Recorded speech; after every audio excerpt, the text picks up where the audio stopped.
All right, how's everybody doing today? Hotep, hey, this is Michael Imhotep, founder of the African History Network, host of the African History Network show. I'm a talk show host, researcher, lecturer, writer, and historian. So it is Thursday, September 9th, 2021, and we are live.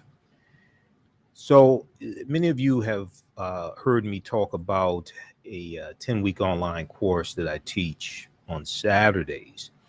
From the Civil War to the Civil Rights Movement and Black Power, 1865 to 1968. And we have a new session of this class starting up on Saturday, September 11th. It's going to be 12 noon to 2 p.m. Eastern Standard Time. And I wanted to do a brief overview, a brief preview of the class to deal with some of the content that we talk about. Okay. So, and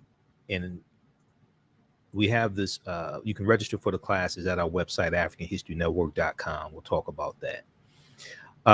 But this class is a 10-week online course, and we deal with history, about a little more than 100 years worth of history.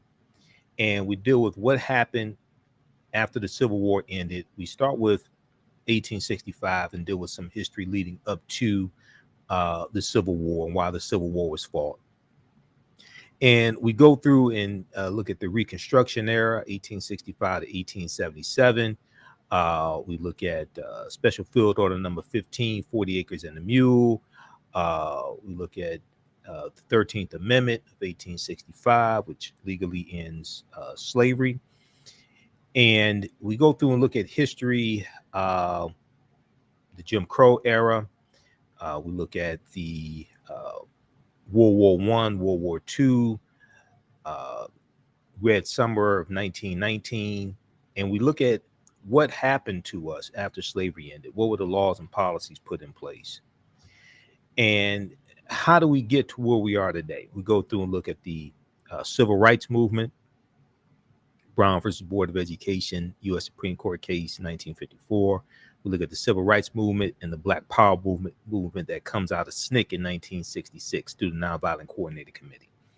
Okay, so I do a PowerPoint presentation. We have book references, articles, video clips, and so much of this information is so relevant to what's taking place right now.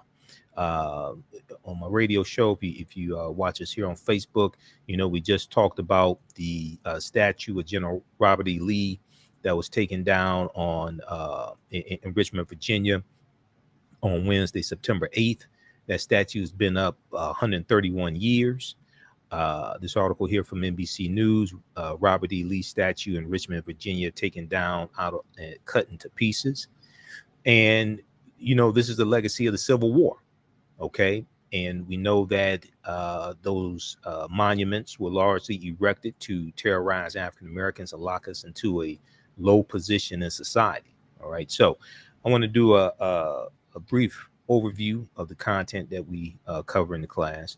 I'm going to post a link here. You can register for the class. The class is on sale now, $70, regularly $130. We have it on sale until Saturday, September 11th. It's on sale $70. We do the class live. All the sessions are recorded. You can go back and watch it over and over again. Even after the 10-week online course is over with, you still have access to the class. You can go back and watch it. And we, if you visit our website, AfricanHistoryNetwork.com, we have it right on the homepage of the website. And click on register here, and you can enroll in the class. And there's bonus lectures that you get from me as well. We'll talk about that. So if we look at the PowerPoint presentation, here's some information that we deal with in the class. If we look at the Civil War, okay, and so much of the conflicts that we're dealing with today, and a lot of the conflicts in these former Confederate states, Georgia, the voter suppression laws coming out of Georgia, Texas, Florida, different things like this. This is still a legacy of slavery, and we see these voter suppression tactics are going to be implemented after, largely after the ratification of the 15th Amendment in 1870. We're going to really see this escalate after Reconstruction ends in 1877. But if we look at the U.S. Civil War, 1861 to 1865, and we know that South Carolina is going to be the first state to secede from the Union.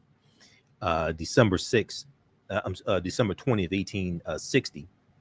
And this is 6 weeks after Abraham Lincoln becomes president-elect for the Republican Party, which was formed in 1854 by groups of abolitionists. All right. The Civil War in the United States it began in 1861 after decades of simmering tensions between northern and southern states over slavery, states' rights, westward expansion. The election of Abraham Lincoln in 1860 caused 7 southern states to secede and form the Confederate States of America, the CSA, the Confederate States of America. 4 more states soon joined the CSA. Now, the war between the states, as the Civil War was also known, ended in Confederate surrender in 1865. So basically, April 9th, 1865, General Robert E. Lee, whose statue was just taken down, General Robert E. Lee surrenders to General Ulysses S. Grant at the Appomattox Courthouse. Okay. And we take you, each class we go through and break down this history. We go through and analyze an approximately 10-year period of history each class, so we get a better understanding of what happened, okay, and how we got to where we are today. And we're going to see the roles that laws and policies take place in a lot of these conflicts and a lot of the backlash that's taking place right now. We trace this to slavery and after the Civil War. Okay, so the war between the states, as the Civil War was also known, ended in Confederate surrender in 1865. Now, the conflict was the costliest and deadliest war ever fought on American soil, with some 620,000 of 2.4 million soldiers. 620,000 soldiers were killed out of 2.4 million that fought. Millions more were injured, and much of the South was left in ruin. And Reconstruction, you're dealing with reconstructing the South, and you're dealing with integrating these 3.9 million former slaves, integrating them into society as well.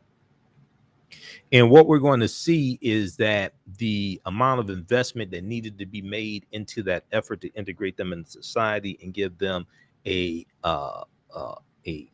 some type of economic foundation, that not enough was invested in that. We're going to see that land that was given during for special field order number 15, 40 acres and a mule. We're going to see most of that land taken back. And one of the things we also focus on is the massacres that take place after the Civil War ends as well. And a lot of these massacres deal with trying to lock us out of political power. Also, not just economic power, but trying to lock us out of political power. Now, anytime I speak, I know I may say some things that people may have never heard before. Just because you disagree with it or don't like it does not mean it's not true.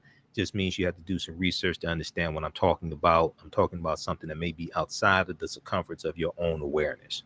That's something I learned from one of my teachers, Dr. Ray Hagins of the African Village.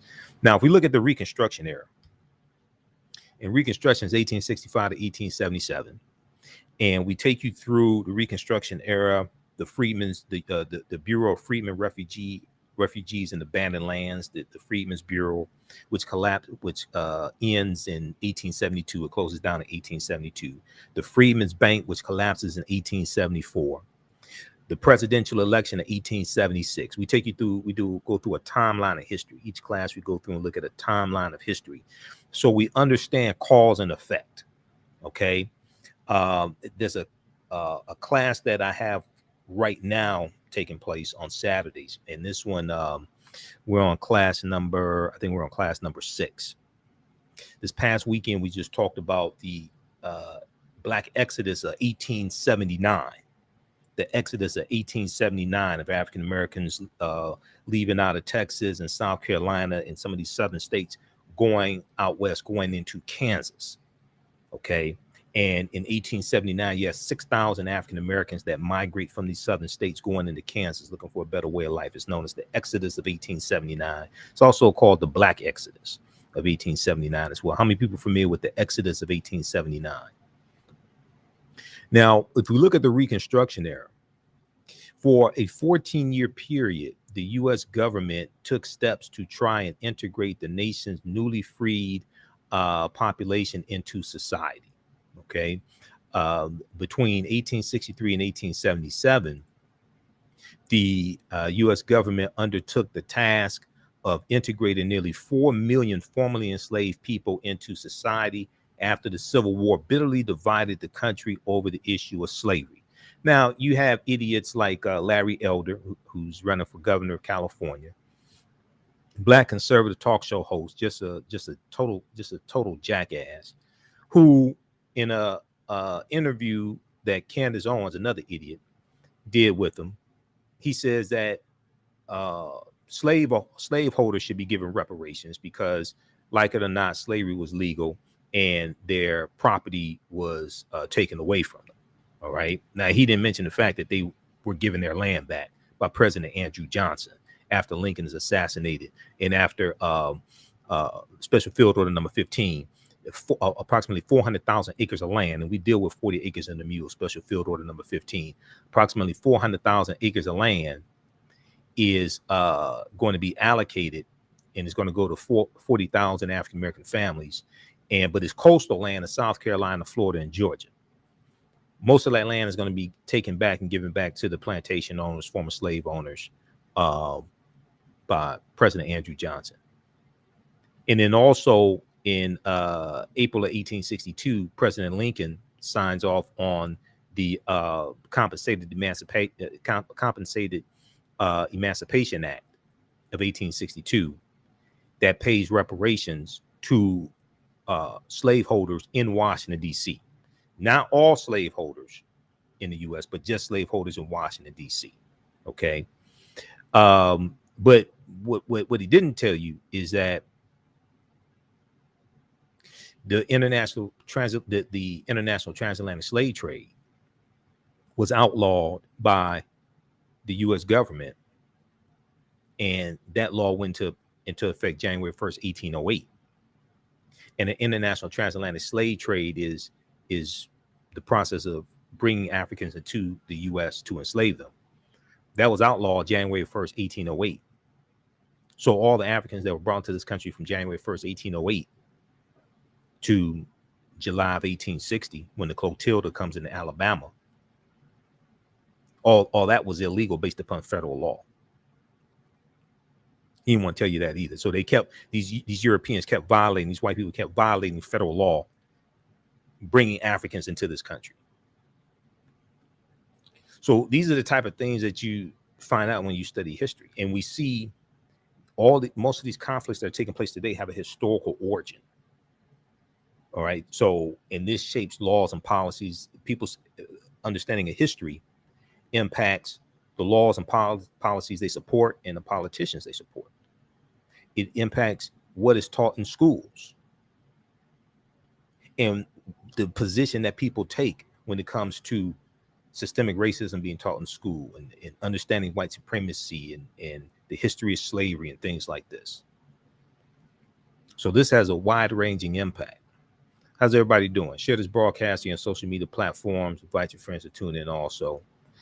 I'm doing a brief preview of a new 10-week online course that I teach from the Civil War to the Civil Rights Movement and Black Power, 1865 to 1968.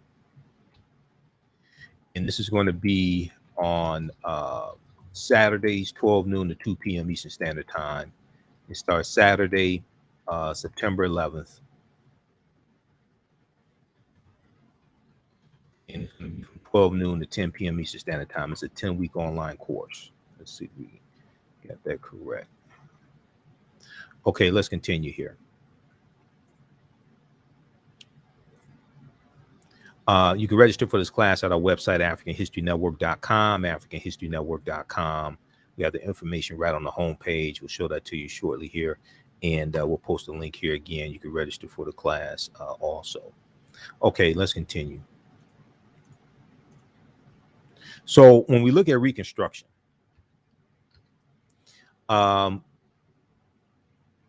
Between 1863 and 1877, the U.S. government undertook the task of integrating nearly 4 million formerly enslaved African people into society after the Civil War ends. A white slave-holding South that had built its economy and culture on slave labor. A white slave-holding South that had built its economy and culture on slave labor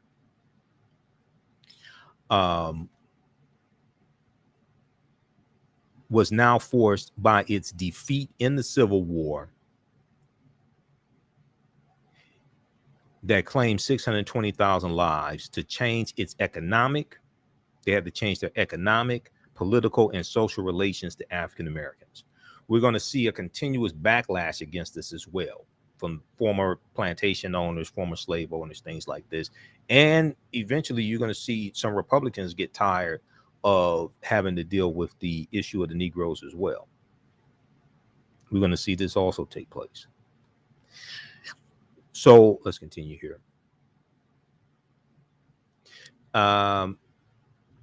We talk about 40 acres and the Mule, special field order number 15. And what's interesting about this is that,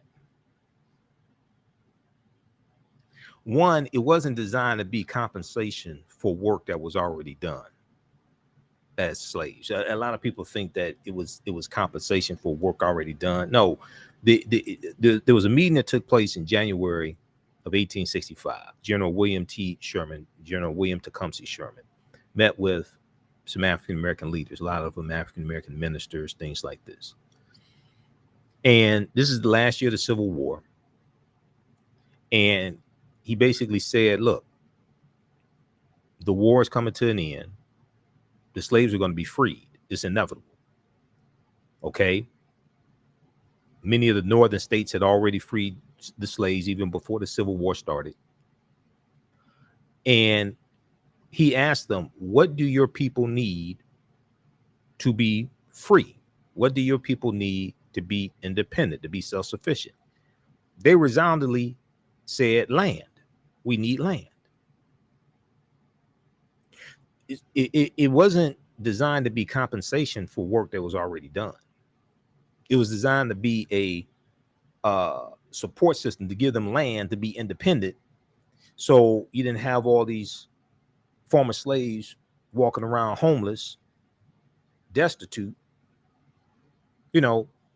and also when you research this, and there's an article that Dr. Henry Louis Gates Jr. did for the root.com, and it's also on PBS's website, pbs.org. One of the things that you find out about 40 acres and a mule is that it was the land that was allocated. It was only supposed to be inhabited by African Americans. And we were supposed to be self-governing. It was supposed to be self-governing, like a nation within a nation. There's an article from pbs.org that I talk about in the class, and I've talked about in some of my lectures before. And it's, what is it called? It's 40 Acres and a Mule. Hold on, what is that? The Truth Behind 40 Acres and a Mule. That's what it is. The Truth Behind 40 Acres and a Mule. Hold on. Read this article here.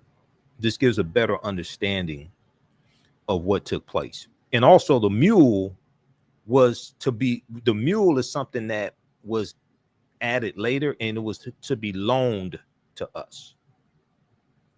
The mule wasn't given to us, and it wasn't supposed to be for perpetuity. The mule was to be loaned to us as well, or to those, not us today, but to those Africans back then. So read this to get a better understanding of Special Field Order number 15. All right, let's continue here. So we go through and deal with that, exactly what it was. Special Field Order number 15. We talk about Juneteenth, June 19th, 1865 in Galveston, Texas, and deal with that history.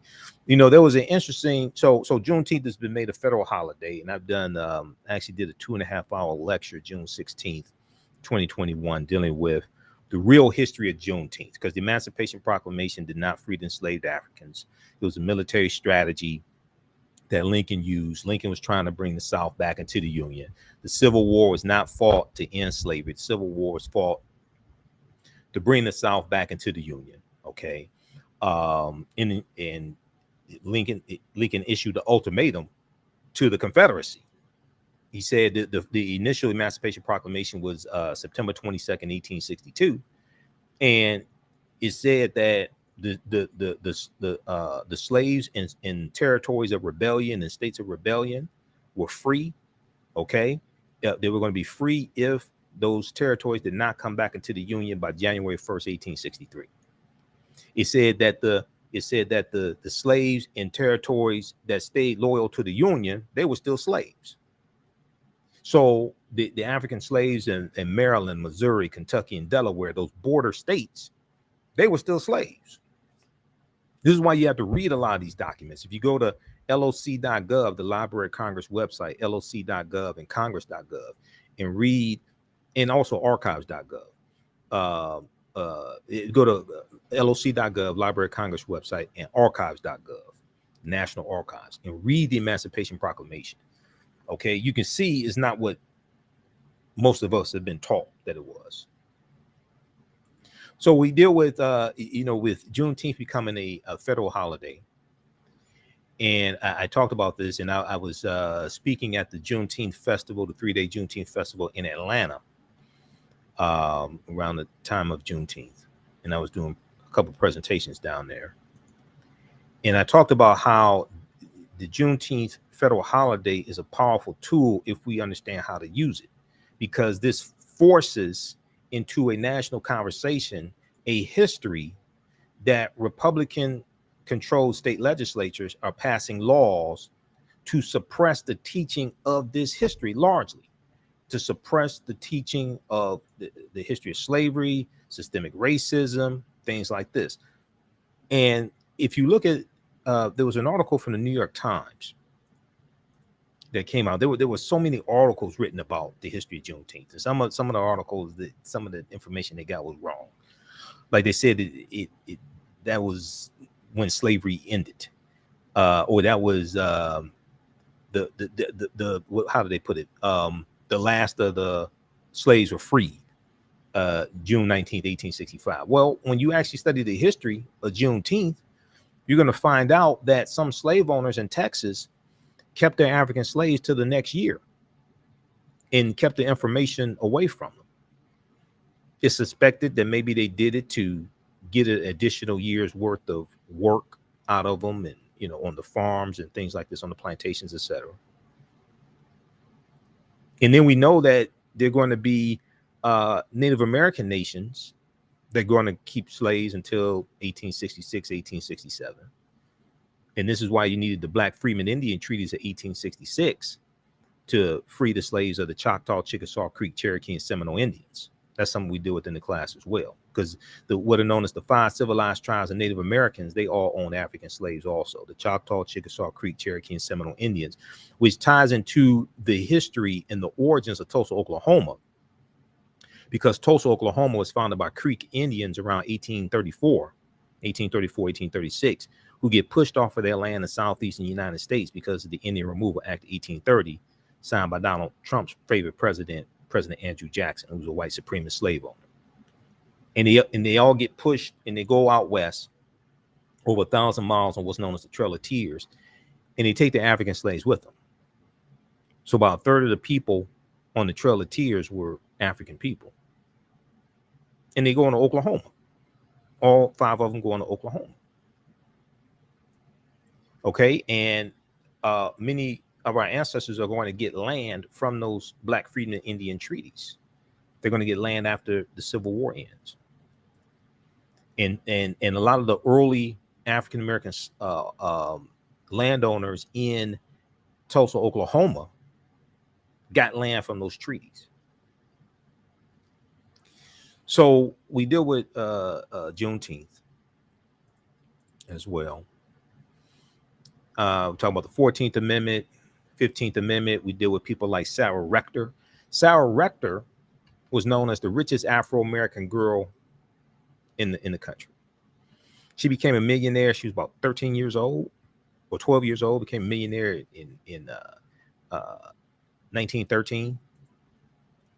And Sarah Rector's family was of her family had been owned by the Creek Indians, and they're going to get land because of those Black Freedmen Indian treaties and the Dawes Allotment Act of 1887, which is a redistribution of 138 million acres of land. And most of that land was supposed to go to Native Americans and Black Indians. And 2/3 of that land went to white people. It's one of the massive land giveaways that we largely got locked out of. That's after the Homestead Act of 1862 and the Southern Homestead Act of 1866. Okay, that's after that. It's about 270 million acres of land that's going to be given away from the Homestead Act of 1862. They gave away that land for over 100 years. All right. One source says the last allotment was given away in 1976. I have another source that says the last allotment was given away in 1988, 80 acres of land in Alaska. That's the Homestead Act of 1862. And we largely got locked out of that land. But this is Sarah Rector. It's a good article from face-to-faceafrica.com. And I do a lecture series called Great African Women in History, the Mothers of Civilization. And this is one of the people who I talk about in that lecture series. Sarah Rector was 12 years old when she became a millionaire. Oil was discovered on her land that she got because of the Dawes Allotment Act of 1887. Oil was discovered on her land. This is an article from face-to-faceafrica.com. Okay. This is not conspiracy theory, hocus pocus nonsense. This is real history. Okay. You see, this is why it's so important to understand this history that happened after slavery ended and during that Reconstruction era, during the after the Civil War, etc. Sarah Rector was born in Indian Territory, March 3rd, 1902. According to sources, she was considered colored, though not African American, but she was African American. They called her Afro-American after she oil was discovered on her land and she became a millionaire. But not only that, when you research Sarah Rector, she was so wealthy, white people wanted to reclassify her as white, as some Indians had been reclassified as white. She was so wealthy, white people wanted to reclassify her as white because white is a status. Okay. And if you look at and all you have to do is look at you can look at the 2020 and the 2010 US Census forms. And what you do is look at the racial classifications. Okay. Because like when you look at the 2010 US Census form, when you look at the racial classifications for white, it talks about people who originate in European countries, but it also talks about people who immigrate to the country or originate in the Middle East.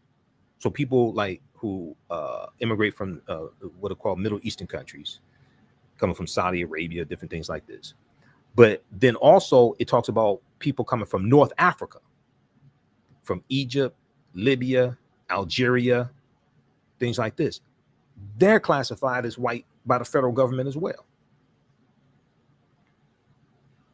And there's a landmark case dealing with this of Dr. Mustafa Hefny. Okay. And I've talked about Mustafa Hefny a number of times in some of my lectures. Mustafa Hefny is of Nubian ancestry, and he immigrated to the U.S. from Egypt in 1978. And let me try to pull this up here. 1978.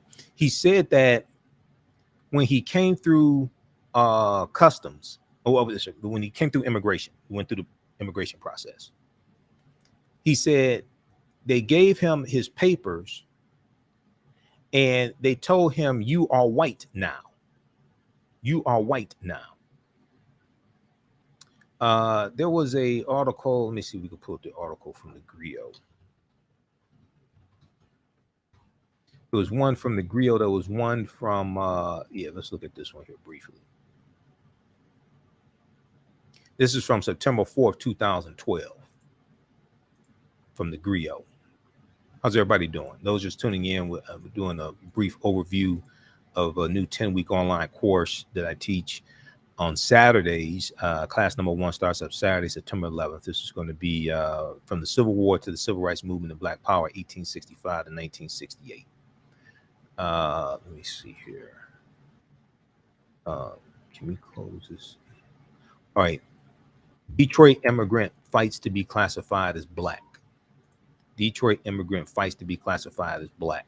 And this talks about Mustafa Hefny, 61-year-old Detroit immigrant, has fought for over 30 years to be officially recognized as a black man. Mustafa Hefny has been trying to get his racial designation changed since he arrived in the United States from Egypt in 1978, and has even reached out to President Barack Obama for assistance.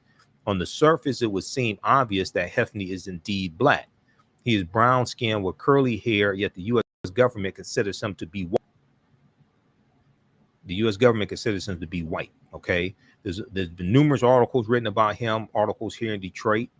He said, let me see, do they have a picture of him in this? They got all these goddamn ads, but let me see something. Let me find another.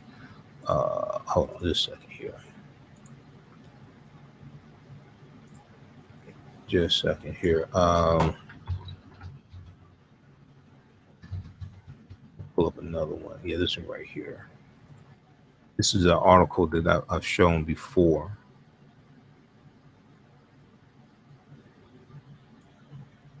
This one here is from BET. Hold on just a second. An Egyptian man's fight to be black. Mustafa Hefny. This is from September 13th, 2012. Okay. And CBS, local CBS station here in Detroit, did a story on him as well. He said the government interviewer said, "You are white." Mustafa Hefny, who is now 61 years old and living in Detroit, told his local CBS station, though he lived his entire life in Africa with dark skin and dark hair, when he finally came to the States, a bureaucrat decided to mark Hefny down as a white person on his official forms. That's because he came from Egypt.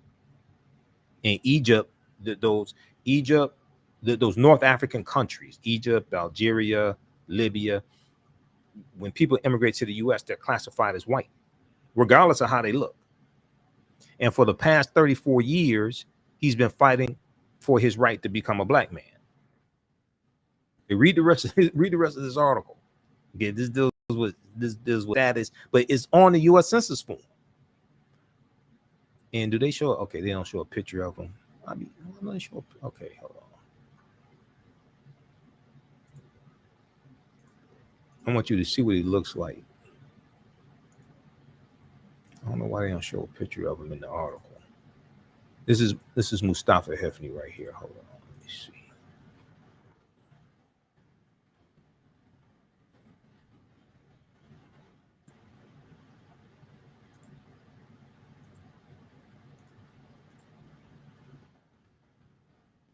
There's some pictures of him right here. Okay, there we go. Yeah, we got it. Okay, he doesn't look white to me, but you know, he looks like a brother to me. But that's classification by the U.S. government. All right, which deals with status. Whole nother presentation. We'll check that out. All right, let's continue here. So yeah, white people that want to classify, yeah, Europeans that want to classify Sarah Richter as white also. Now, if we go back quickly here and look at this article from face-to-faceafrica.com dealing with Sarah Richter. This ties into the origins of Tulsa, Oklahoma, and Black Wall Street. So she was, as the U.S. site As the site U.S. Slave explains, Sarah Rector and some 600 other black children were entitled to land allotments as the children of enslaved people belonging to the Creek Indian Nation, belonging to the Creek Indian Nation. Why was that? Well, let's look at this here. In 1866, the year after the Civil War ends, the Creek Nation signed a treaty with the United States government promising to emancipate their 16,000 African slaves and incorporate them into their nation as citizens entitled to, quote, equal interest in the soil and national funds, end quote. 2 decades later, the federally imposed Dawes Allotment Act of 1887, the Dawes Allotment Act of 1887, sparked the beginning of the total assimilation of the Indians of the so-called 5 civilized tribes and Native Americans by forcing them to live on individually owned lots of land instead of community as they had done for centuries, the site explains. Okay. Now, when we look at Sarah Rector, oil is going to be discovered, okay, by oil driller B.B. Jones finds a gusher on her land, bringing in 2,500 barrels. Okay, Sarah Rector began receiving an income of $300 per day. All right, and she's going to become a millionaire. Local newspaper, the Kansas City Star, publicized its headline, "Millions to a Negro Girl, Sarah Rector, 10-year-old, has income of $300 a day from oil." This is from September 1913. Okay, so read this here, but this is like some of the history that we deal with in the class. And what we do is you go through this history chronologically and look at movements of African Americans, formations of townships. When we look at Oklahoma, there were about 50 African American townships that took place in Oklahoma. So when we look at the formation of Tulsa and the Greenwood district, North Tulsa, where African Americans live, well, Greenwood district, the business district, starting at the intersection of Greenwood, Arch, and Pine, but North Tulsa is where African Americans were regulated to. And oil is going to be discovered in Tulsa, in Oklahoma in general. Oil is going to be discovered, and you're going to have many people going into Oklahoma for a better way of life and to make their way. And many of them are going to be African Americans. And one of the towns they go into is Tulsa for a better way of life, and they're fleeing from southern states going into Tulsa. All right, let's continue here. How's everybody doing? How you all like this type of information? Okay, so we take you through our history. We do it the Black Freeman Indian Treaties, 15th Amendment ratified 1870. Also, we deal with the Force Acts, the 4 Force Acts, including the Ku Klux Klan Act of 1871, which is still on the books and still being used now, because the lawsuit that was filed against Donald Trump and filed against Donald Trump and some other people for inciting the January 6th insurrection. They're using the Ku Klux Klan Act to do that. All right. And then also the Capitol Police just filed a lawsuit, the 7 Capitol Police. They just filed a lawsuit as well regarding the January 6th insurrection. And they're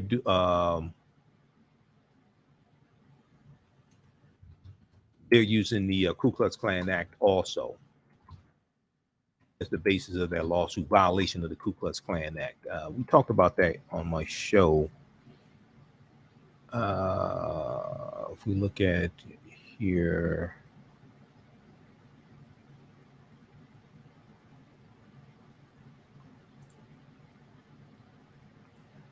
we'll pull up this.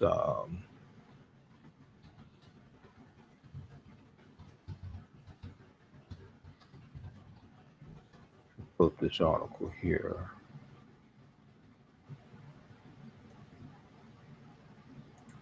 Well, this is one from Yahoo News. They picked it up from Rolling Stone.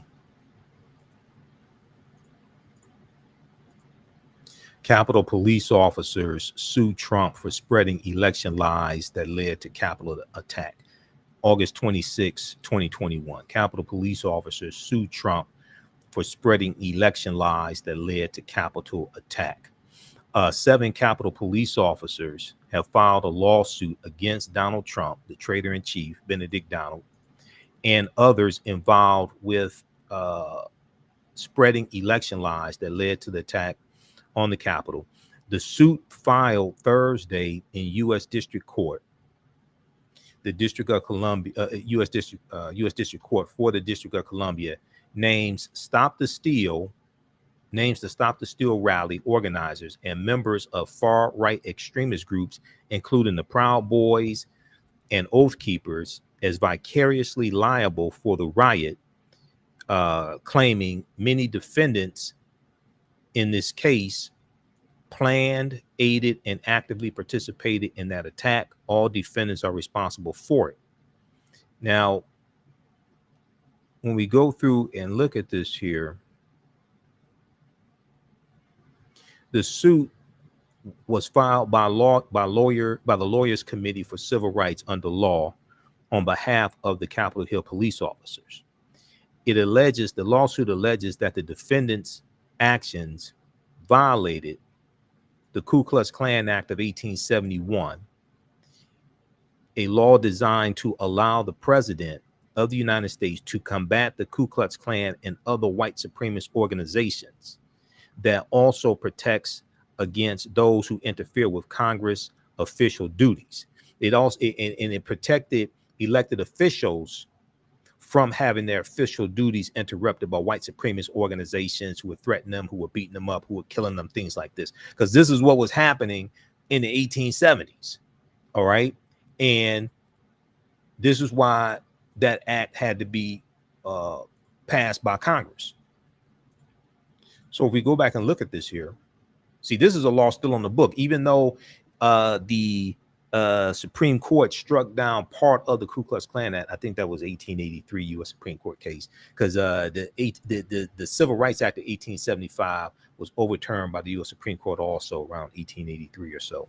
But what were the force acts during Reconstruction? There were 4 force acts during Reconstruction. In U.S. history, the force acts were a series of 4 acts passed by Republican Reconstruction supporters in the Congress between May 31st, 1870 and May 1st, 1875 to protect the constitutional rights guaranteed to African Americans by the 14th and 15th Amendments. The major provisions of the acts authorize federal authorities to enforce penalties upon anyone interfering with the registration, voting, office holding, or jury service of African Americans. The registration, registering people to vote, actually voting, the attacks that were taking place on the voter polls. Or if you look and see what's taking place today, this is a repeat of what's taking place during Reconstruction and what happened after Reconstruction with a lot of these voter suppression laws that were passed, like the Mississippi State Convention in 1890, where they instituted the poll taxes and literacy tests. It was called the Mississippi Plan, and this became the model for a lot of the voter suppression laws that are going to be passed by South Carolina and Georgia, Alabama, these other former Confederate states that are doing the same thing today. All right. So the major provisions of the acts authorize federal authorities to enforce penalties upon anyone interfering with the registration of people to vote, actually voting, office holding. Okay, so elected officials holding office, engaging in their duties as office holders, because African Americans were being elected into public office, but also white Republicans were being attacked by these white domestic terrorists as well, or jury service of African Americans. These acts provided for federal election supervisors and empowered the President of the United States to use military forces to make summary arrests. So President Ulysses S. Grant, who General Robert E. Lee surrendered to end the Civil War. President Ulysses S. Grant, in October 1871, declared martial law in 9 counties in South Carolina to crack down on the Ku Klux Klan and other domestic terrorist organizations that were attacking African Americans, killing them, things like this, office holders and white Republicans, attacking white Republicans as well.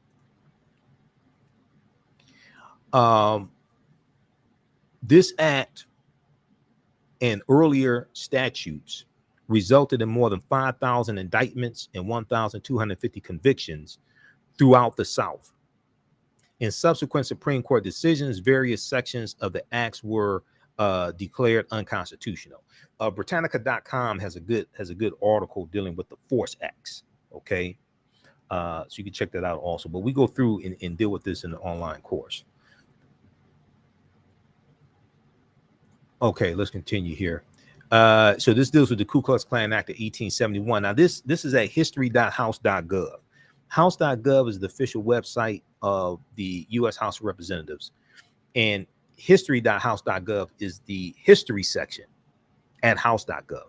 But they have a write-up on the Ku Klux Klan Act of 1871. The 14th Amendment, ratified in 1868, defined citizenship and guaranteed due process and equal protection of the law to all. Vigilante groups like the Ku Klux Klan, however, freely threaten African Americans and their white allies in the South and undermine the Republican Party's plan for Reconstruction. Republican Party's plan for Reconstruction.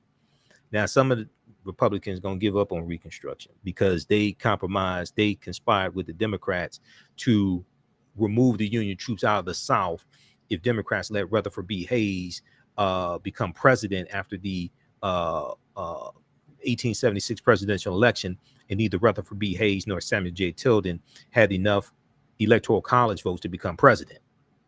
That's known as the Compromise of 1877, which ends Reconstruction and allows the white supremacists in the South to take back full control of the South, okay, and fully impose white supremacy.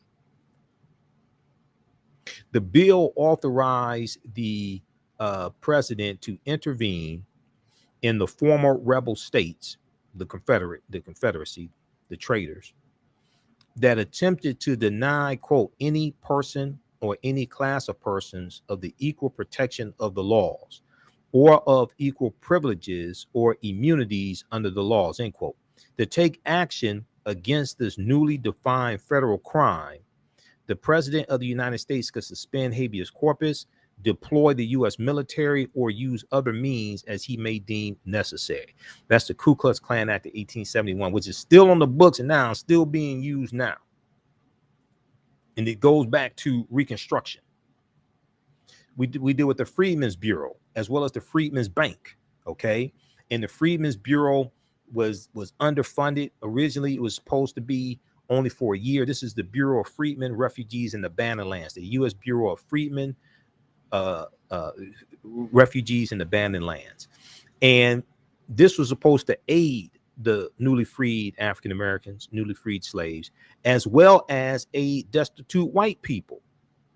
Because there's a lot of white people who were destitute. They worked on farms, worked on plantations. They had nowhere to go either. They did not know where the next meal was coming from. How's everybody doing? We've got Gwen, Alvin, Rogers, just a few of the people. Just a few of the people watching. Lisa.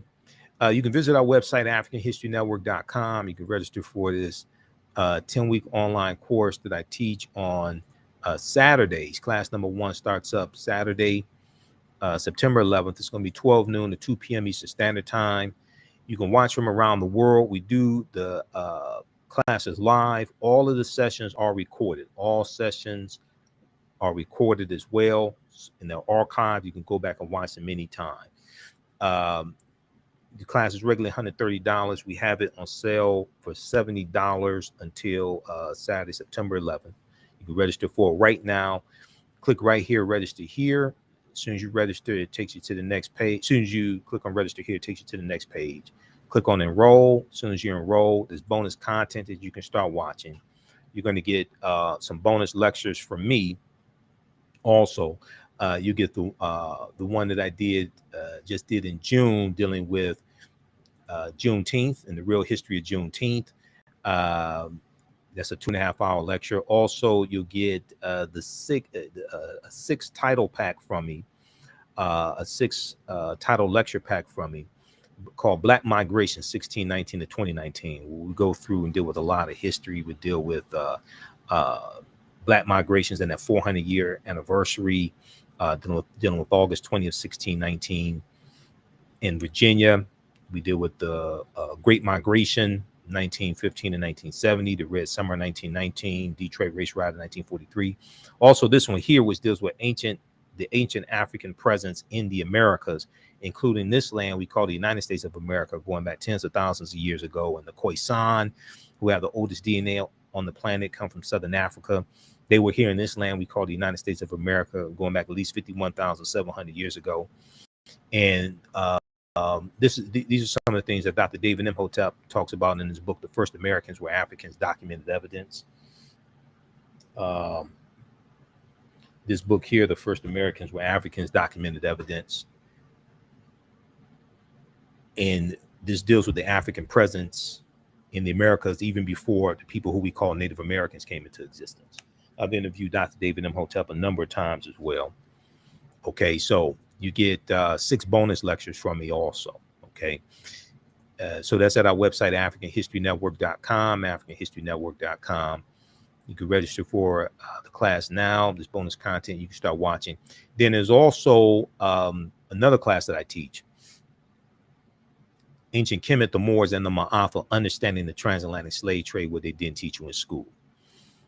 And this class deals with thousands of years of history. We have this one, class number 1 starts at Sunday, September 12th, 12 noon to 2 p.m. Eastern Standard Time. Okay. And with this one here, this is on sale for regularly $130, on sale $70 until Sunday, September 12th.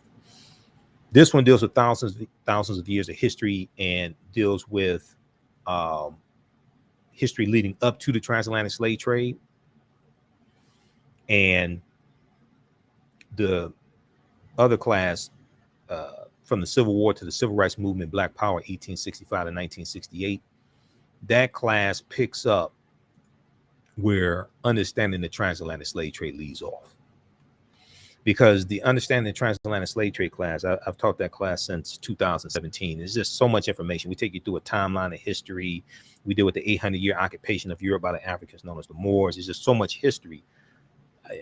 I can't get all that into 10 weeks, 10 sessions. Okay, so because I wanted to really focus in on this period of time from 1865 to 1968 and through the Civil Rights Movement, the Black Power movement, all that, I had to create this new class here to really, so each class we can go through and analyze an approximately 10-year period of history.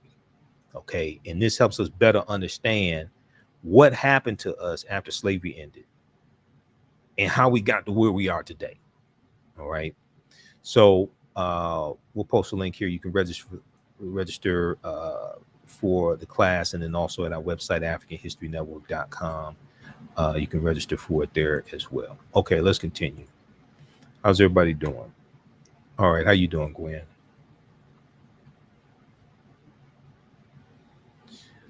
Okay, I want to go back to this PowerPoint presentation here.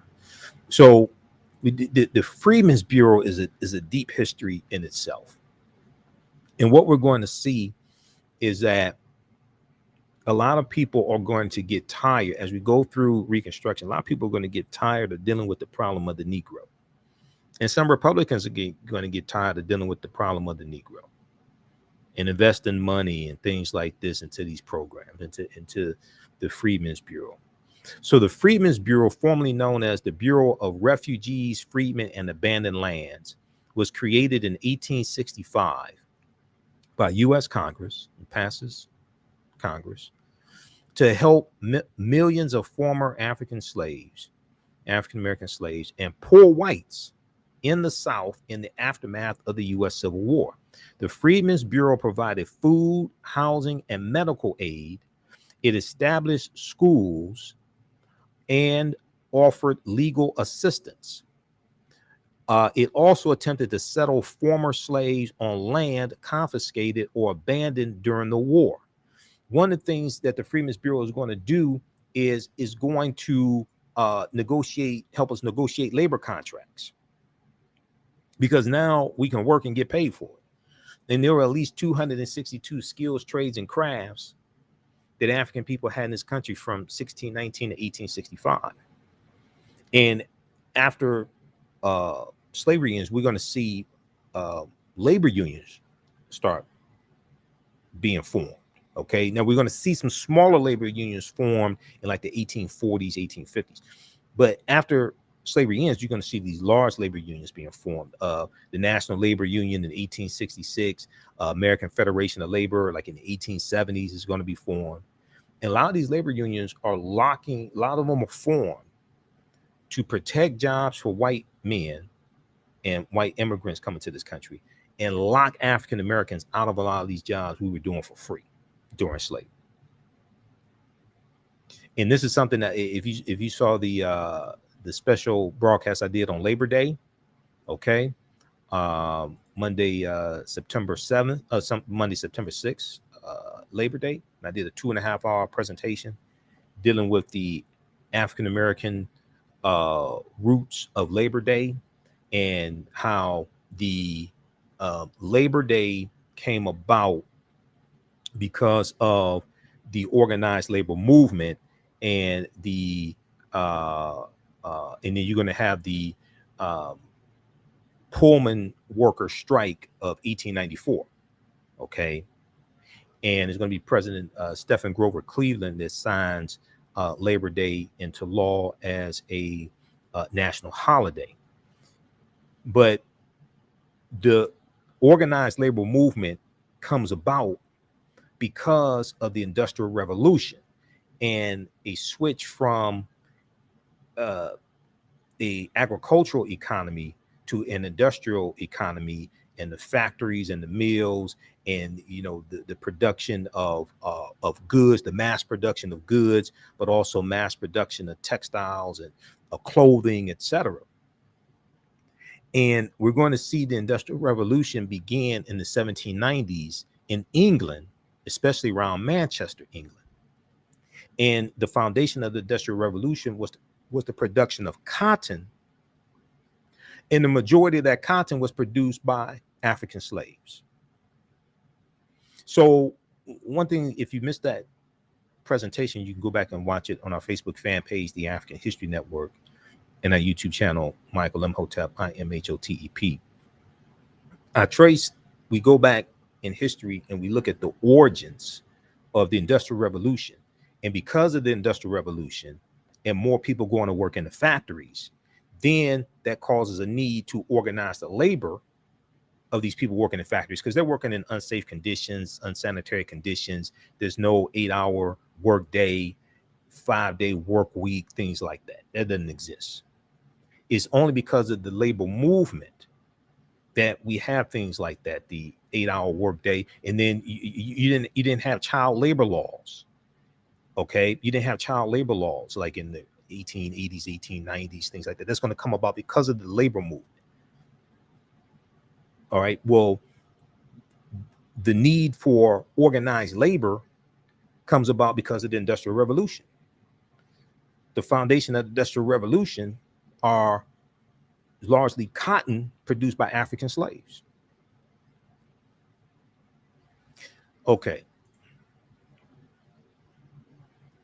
So the Freedmen's Bureau provided food, housing, and medical aid, established schools, and offered legal assistance. It also attempted to settle former slaves on land confiscated or abandoned during the war.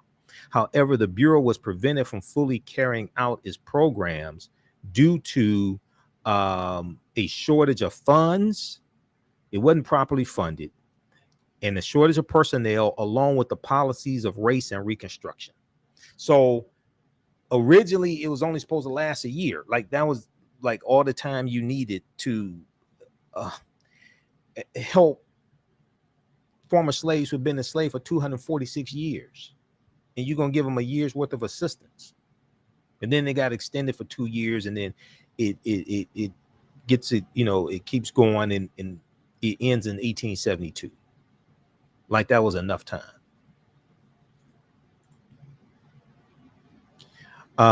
Okay. So we deal with things. We also talk about the Freedmen's Bank. Freedmen's Bank collapses in 1874. We lose $2.9 million worth of our deposits in the Freedmen's Bank. Frederick Douglass was later in the history of the Freedmen's Bank. He's going to be put in charge of the Freedmen's Bank. He invests thousands of dollars of his own money to try to shore up and prop up the Freedmen's Bank, but it collapses in 1874. We talk about things like the Colfax Massacre of 1873 in Louisiana, the Vicksburg Massacre, 1874 in Vicksburg, Mississippi. This one right here, a lot of these attacks, a lot of these massacres are going to sit around political violence and trying to intimidate African Americans to keep us from voting, trying to overturn our vote, trying to overthrow state governments or city governments, like the Wilmington Massacre in 1898. Opelousas Massacre, 1868 in Opelousas, Louisiana.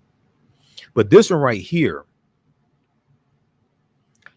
in Eufaula, Alabama, November 3rd, 1874, the White League attacks black voters. This is another domestic terrorist organization. It wasn't just the Ku Klux Klan.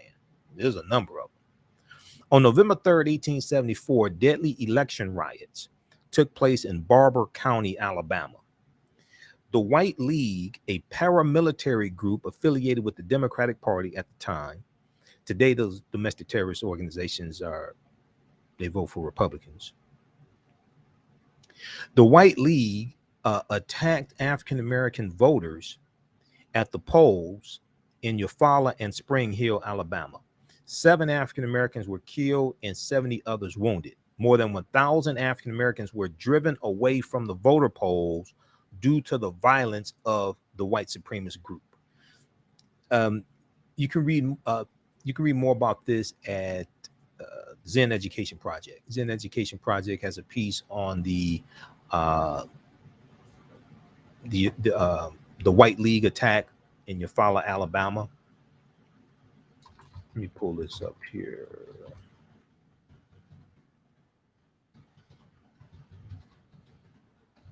In 1874.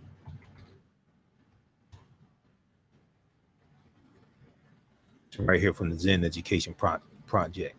But we go through history and we go through it and look at all these things that happen. These laws and policies that were put in place, the migrations of people, these massacres that take place. Okay. This is from the Zen Education Project. November 3rd, 1874, White League attacks black voters. What were they afraid of? Why were they afraid of us voting? I still haven't been able to figure that out. The Vicksburg Massacre of 1874, that surrounded elected officials.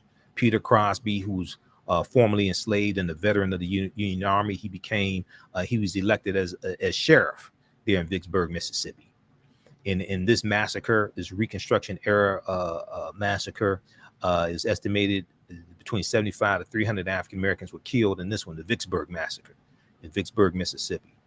We talk about the laws that were put in place to suppress the African American vote, and the Mississippi State Convention of 1890, where they said we are here to exclude the Negro, because African Americans were voting in Mississippi, and we made up the majority of the population in Mississippi.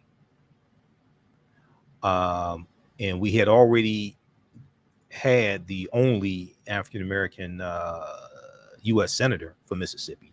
That was in 1870, Hiram Rhodes Revels. There has never been a U.S. senator, an African American U.S. senator from Mississippi, since Hiram Rhodes Revels in the 1870s. But if you look at this piece here from the Washington Post, The Mississippi Plan to keep blacks from voting in 1890. We came here to exclude the Negro. The Mississippi Plan to keep blacks from voting in 1890. We came here to exclude the Negro. And the man who presided over the convention, his name, he was a white county judge named Saladin Calhoun. And let me close out some of these tabs here. Let me go over to it right here. Here's what he said. He said, let's put it bluntly. He said, let's tell the truth about why they're here. Let's tell the truth if it bursts the bottom of the universe. He said, we came here to exclude the Negro. Nothing short of this will answer. They want to lock African Americans out of voting in Mississippi so they can fully take back control of the state legislatures, fully take back control of political power in Mississippi. The delegates of the state convention eventually adopt a literacy test and poll tax geared to suppress the black vote in a state with a black majority. African Americans were the majority of the population in Mississippi in 1890. The Mississippi Plan became the model throughout the South, part of a raft of racially oppressive Jim Crow laws that ended Reconstruction.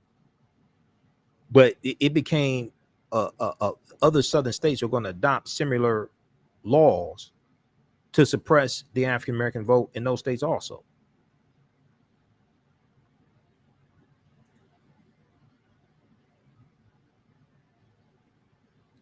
And let's see, they have a picture here of Hiram Rhodes Rebels right here. U.S. Senator from Mississippi. He became a U.S. Senator in 1870.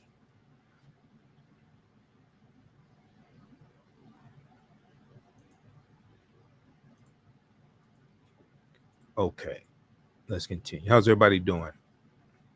How do you all like this type of information?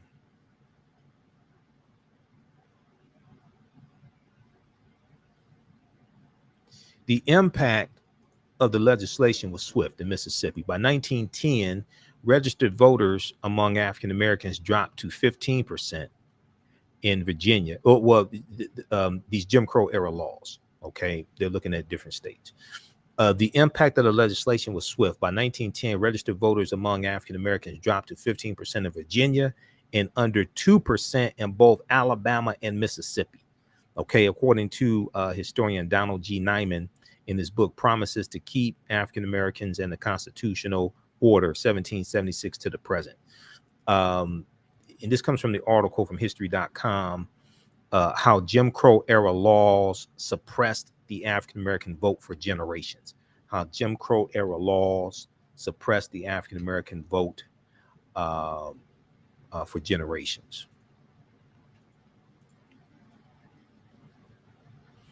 So we go through history. We deal with like the all-white primaries, like the all-white primaries of 1918 in Texas, and coming from things like the Texas State Constitution of 1876 that talked about the purity of the ballot box. But when literacy tests, poll taxes, grandfather clauses, and the many other ways to circumvent the 15th Amendment did not work to suppress African American voter turnout, white legislators in several southern states, including Texas, used all white primaries to all but eliminate African American voters' presence in the electoral process. And the reason why you have the attack on now, this whole thing about critical race theory, this is just something, the attack on critical race theory being taught in schools is made up, because they don't teach critical race theory in K through 12 schools. Teaching about the history of slavery is not critical race theory. Critical race theory is a legal analysis. That's taught in law schools and graduate schools. It's taught at the college level and in law schools. They don't teach that in K through 12. Okay, so this whole fight over critical race theory is really made up and is pushed by Donald Trump and pushed by Fox News and a lot of these Republican think tanks and things like this. Okay, but what they want to do is suppress the teaching of systemic racism. And what systemic racism is: suppress the teaching of slavery, etc., and everything dealing with race that they don't like. They're just putting it under the title of critical race theory. This is what conservatives are doing. Read this article here. This is from the New York Times. This is from May 20th, 2021. Texas pushes to obscure the state's history of slavery and racism. Texas pushes to obscure the state's history of slavery and racism. Texas is awash in bills aimed at fending off critical examinations of the state's past, because Texas becomes a state in the Union in 1845, and it comes into the Union as a slave-holding state. Okay, so whoever controls the teaching of the past will control the trajectory of the future. Whoever controls the teaching of the past will control the trajectory of the future. And not only are Republicans trying to control what can be taught in school and control the teaching of the history of what happened in the past, they're also trying to pass voter restriction bills to then suppress who can vote, to determine also the laws and policies that will be put in place that will determine the trajectory of the future as well. This is what's taking place right now. There was a big article from NBC News that dealt with critical race theory, the battle of critical race theory in school boards, and what's behind all of that. Okay, there's a 17-page article they had. We talked about this on our show. Critical race theory battle invades school boards with help from conservative groups. This whole effort is funded.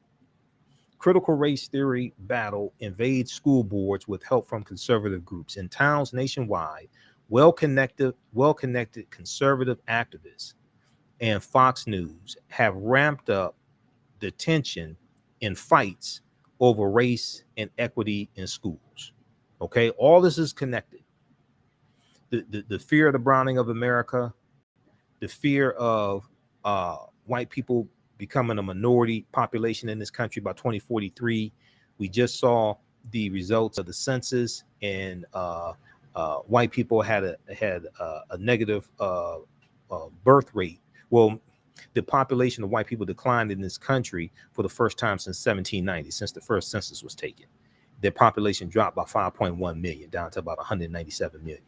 Okay, and they dropped below 60% of the U.S. population for the first time since 1790.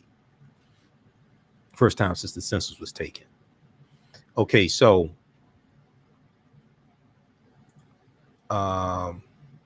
read this article here, and it goes through what's behind all of this, and it talks about there's 165 groups. Conflicts like this are playing out in cities and towns across the country amid the rise of at least 165 local and national groups that aim to disrupt lessons on race and gender, according to an NBC News analysis of media reports and organizations' promotional materials.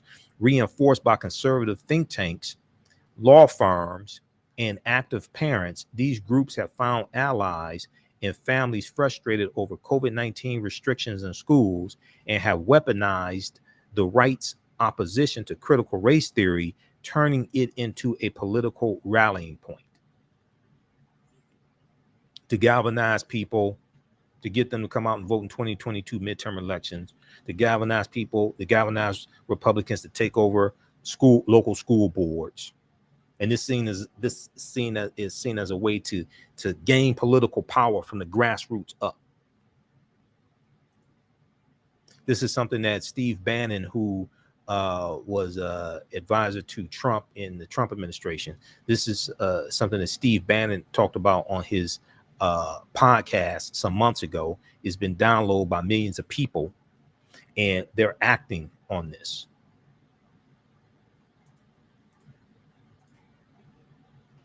Okay, so all white primaries as well. Now, after a white election official blocked an African-American man named Lonnie E. Smith the right to vote in the 1940 Texas Democratic Party, the NAACP's Thurgood Marshall and William H. Hastie challenged the case all the way to the U.S. Supreme Court. In 1944, the U.S. Supreme Court ruled in Smith versus Allwright that the Texas white primary system was unconstitutional. The Texas white primary system was unconstitutional. We see the all-white primaries in 1918 in Texas.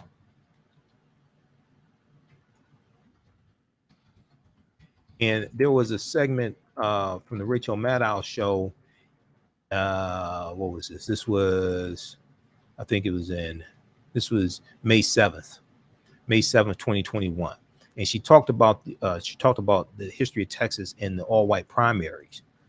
And they talked about the all-white primary of 1918 and how African-American women were blocked from voting in 1918. So Christia Adair was trying to vote in 1918 in Texas, in the Texas primary. And she said, and she was blocked from voting. And she said, and the report said, so finally one woman, a Miss Simmons, said, it was Miss Simmons trying to vote, I should say. Finally, one woman, a Miss Simmons, said, quote, are you saying that we can't vote because we're Negroes? Because we're Negroes? And he said, yes, Negroes don't vote in primary in Texas. She says, so that hurt our hearts real bad. Okay, this is a whole story. This is from May 7th, 2021. And it deals with Texas state constitution, Texas state laws, and the all-white primaries. Let me see. This was another piece from that. Let me see. What is this here? This one right here. This showed women who were trying to vote in Texas in 1918, and they were blocked from voting. Because this was before the 19th Amendment of 1920 as well, that guaranteed the right to vote to women, but it excluded a lot of African American. A lot of African American women in the South were not allowed to vote. All right. So this is just a sample of some of the information we deal with. We deal with the Compromise of 1877 in the Reconstruction, the Great Migration, 1915 and 1970, and 6 million African Americans migrating from the South up north and out west. We deal with the Red Summer 1919, the rise of the Ku Klux Klan because of the movie The Birth of a Nation in 1915. We go through, there were World War I, World War II. We talk about people like William Monroe Trotter and Charlotta Bass, who protested against the movie The Birth of a Nation, the organized protests against this. Oscar Micheaux, who was making films in 1920s and 30s and 40s. He directed and produced 44 films as well. And we were making movies to fight back against negative stereotypical images in the early 1900s. We look at the Red Summer 1919, where you had over 25 major race riots in this country. The year after World War I ends also. We go through World War II and the Civil Rights Movement and Black Power movement as well. Okay, so this is from the Civil War to the Civil Rights Movement to Black Power, 1865 to 1968. All right, this is a new 10-week online course we have starting up on Saturday, September 11th. We do the class live. It's going to be 12 noon to 2 p.m. Eastern Standard Time. We do the class live. All the sessions are recorded. You can go back and watch it over and over again. If you go to our website, AfricanHistoryNetwork.com, and scroll down the page, you see the information for the online course. It's on sale right now. It's regularly $130. It's on sale $70 until Saturday, September 11th. Click right here on register here. It takes you to the next page and just click on enroll. As soon as you're enrolled, there's bonus content. You can start watching. You can join us in class on Saturday, September 11th. And all the sessions are recorded also. So if you missed the class, you can go back and watch it anytime. Even a year from now, after, once the class is over with, you still have access to the content. You can go back and watch it. All right. So we'll post a link here. Also, you can register for the course.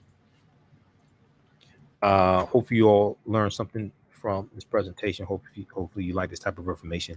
And if you want to support the African History Network, you can do so through Cash App, $ the AHN Show, through Cash App, $ the AHN Show through Cash App.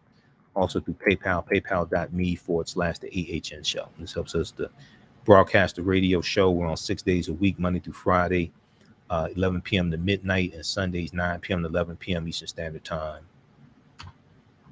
And there's information about the radio show on our website, AfricanHistoryNetwork.com, as well.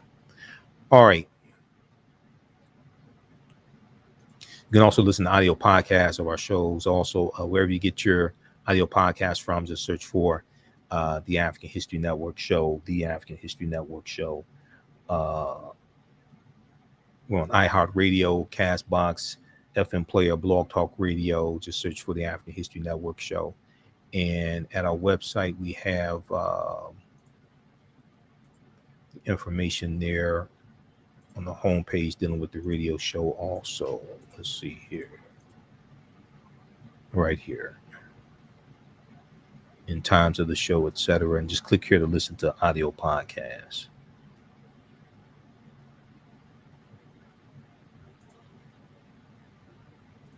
All right, look, we have to get out of here. Remember, at the African History Network, we focus on educating, empowering, and inspiring people of African descent throughout the diaspora and around the world, because right now it corrects wrong behavior.